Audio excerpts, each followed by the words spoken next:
So welcome everybody to another Behind the Theme. Last we left off, the NAF had gone bankrupt due to Sacred Commissioner Nick Treehorn taking off the NAF's treasury and disappearing. This meant that the Blood Bowl teams were now left to fund themselves, and unfortunately, most of the Blood Bowl coaches were not noted for their financial ability. Thus, many went bankrupt and disbanded. Almost half of the NFC and AFC conferences went under. Example, the Asgard Ravens, who were forced to take a raiding to raise funds, were killed at the Battle of Slamford Bridge. Or the Albion Wanderers, who gave up Blood Bowl to set up their own version of the game where they kicked the ball instead of carrying it.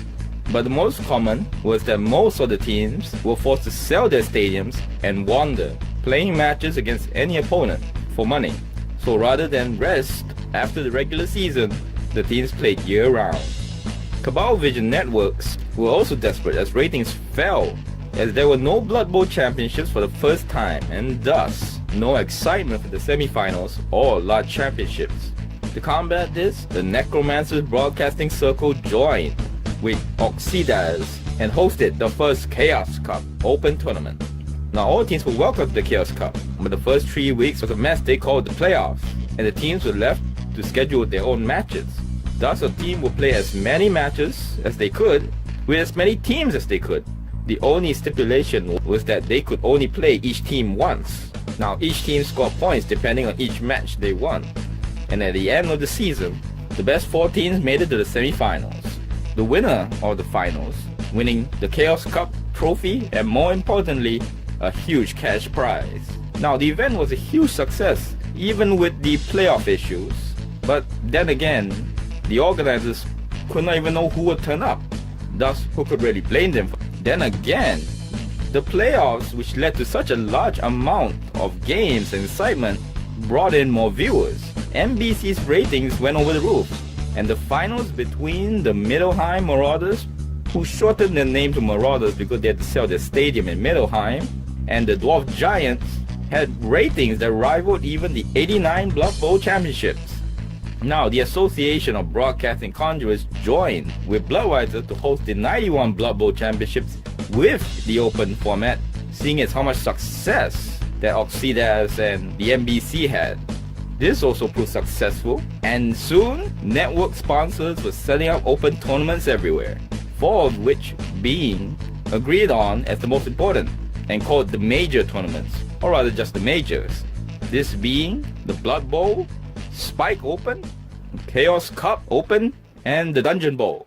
Now, while the early years of Blood Bowl was organized and structured, the current version of Blood Bowl had teams roaming freely, providing entertainment almost like mercenaries, playing games everywhere. Teams though also traveled with retainers, hangers-ons, fans, and dedicated supporters. This meant that when 2 teams played a match, it became like a carnival for the locals. Now the stadiums were usually now owned by the town or city that had been bought from teams that went on hard times. And also teams were now usually paid by the owners of the teams. The stadium owners and the team owners getting their money back from factors such as how many fans turned up to a match and whether Cabal Vision was broadcasting it, and so on. The majors were played in big cities with dozens of teams and hundreds of thousands of fans. Thus it was very lucrative. Most teams played the majors, but also had to plan their routes to be early to the area of the match, as they had to acclimatize to different weathers and terrain.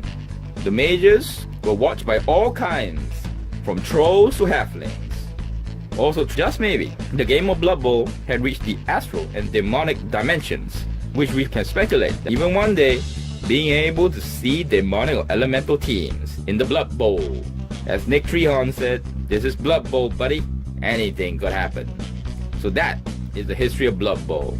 I hope you enjoyed. Subscribe, comment, let me know what you think. Thank you very much. Till next word.